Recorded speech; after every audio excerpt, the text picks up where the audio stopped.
Iran যে দেশটি হয়ে উঠেছে মধ্যপ্রাচ্যের অন্যতম শক্তিশালী দেশ, শুধু শক্তিশালী নয়, একই সাথে অন্যায়ের প্রতি প্রতিবাদী দেশও ইরান, যার প্রমাণ সাম্প্রতিক সময়ে দেশটি একাধিকবার দিয়ে গেছে। ইরান পারমাণবিক শক্তি ব্যবহারের অধিকার থেকে এক চুলও সরবে না, এটি স্পষ্টভাবে জানিয়ে দিল দেশটির পররাষ্ট্র মন্ত্রণালয়ের মুখপাত্র ইসমাইল বাঘাই।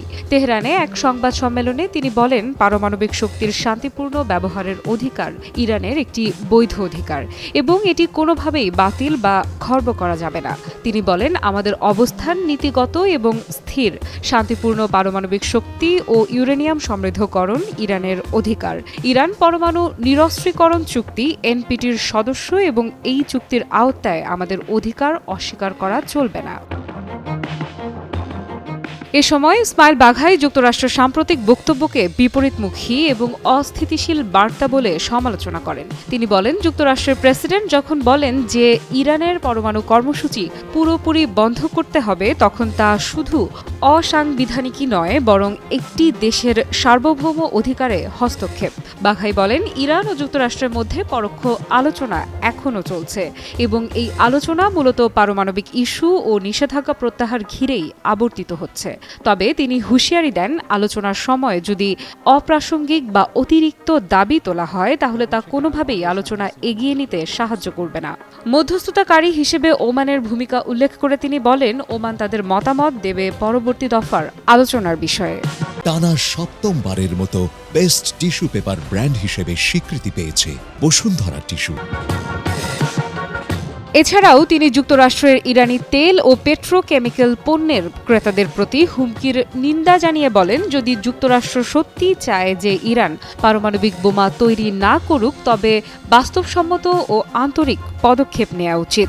দ্বিমুখী বার্তা ও চাপের কৌশল দিয়ে কিছুই হবে না। সবশেষে তিনি স্পষ্ট করে বলেন, 2015 সালের পারমাণবিক চুক্তির স্ন্যাপব্যাক ধারা কার্যকর করার কোনো যৌক্তিকতা নেই। কিছু পক্ষ এই ব্যবস্থা নিয়ে অপব্যবহার করতে চাইছে, কিন্তু ইরান তা কখনোই মেনে নেবে না। এই বক্তব্যের মাধ্যমে ইরান একটি পরিষ্কার বার্তা দিয়েছে, তাদের পরমাণু শক্তি অর্জনের শান্তিপূর্ণ অধিকার আছে এবং এটি ছাড় দেওয়ার প্রশ্নই ওঠে না।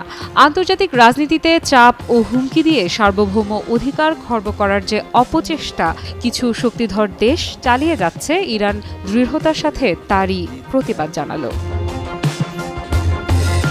বিশ্ব রাজনীতির জটিল সমীকরণে ইরানের পরমাণু কর্মসূচি বারবারই একটি বিতর্কিত ইস্যু হয়ে দাঁড়িয়েছে। পশ্চিমা দেশগুলো, বিশেষ করে যুক্তরাষ্ট্র, ইরানের এই প্রযুক্তিকে ভবিষ্যতের হুমকি হিসেবে চিহ্নিত করে আসছে বহুদিন ধরে। কিন্তু তেহরান সব সময় বলেছে, তাদের পারমাণবিক কর্মসূচির উদ্দেশ্য শতভাগ শান্তিপূর্ণ। এটি কোনোভাবেই সামরিক উদ্দেশ্যে ব্যবহৃত হচ্ছে না এবং হবে না।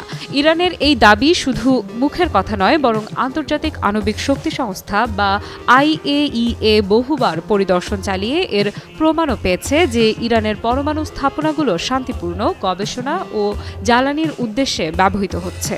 বিশ্লেষকদের মতে, যদি পশ্চিমা দেশগুলো সত্যিই এই অঞ্চলকে স্থিতিশীল দেখতে চায়, তাহলে তাদের উচিত হবে ইরানের সার্বভৌম অধিকারকে সম্মান জানানো এবং একটি অব্যাহত চাপের রাজনীতি থেকে বেরিয়ে আসা। চাপে ফেলে কিংবা হুমকি দিয়ে কোনো দেশকে তার ন্যায়সঙ্গত অধিকার থেকে বঞ্চিত করা যায় না, বরং তা উল্টো প্রতিক্রিয়া সৃষ্টি করে এবং আস্থার সংকট আরও গভীর হয়। ইরান আজ শুধু কথায় নয়, কার্যত দেখিয়ে দিচ্ছে যে তারা শান্তিপূর্ণ পারমাণবিক শক্তি অর্জনে দেশটি অনড়। তারা আন্তর্জাতিক আইন মেনে চলতে আগ্রহী, কিন্তু নিজের অধিকারকে বিসর্জন দিতে নয়। এই মনোভাব একদিকে যেমন দৃঢ়তা প্রকাশ করে, অন্যদিকে আন্তর্জাতিক সম্প্রদায়কে একটি বার্তা দেয় যে আলোচনার পথ খোলা, কিন্তু সেটি হতে হবে পারস্পরিক শ্রদ্ধা ও স্বীকৃতির ভিত্তিতে। এই প্রেক্ষাপটে স্পষ্ট যে ইরান এখন আর একঘরে বা বিচ্ছিন্ন দেশ নয়। চীন, রাশিয়া এবং বেশ কয়েকটি আঞ্চলিক শক্তি ইরানের পাশে অবস্থান নিয়েছে। যারা মনে করে ইরানের পারমাণবিক কর্মসূচি নিয়ে বিতর্ক একটি রাজনৈতিক ইস্যুতে পরিণত হয়েছে, তাই সমাধানও হতে হবে রাজনৈতিকভাবে, সামরিক বা নিষেধাজ্ঞার হুমকি দিয়ে নয়। আফরিদা ইফরাত, নিউজ 24।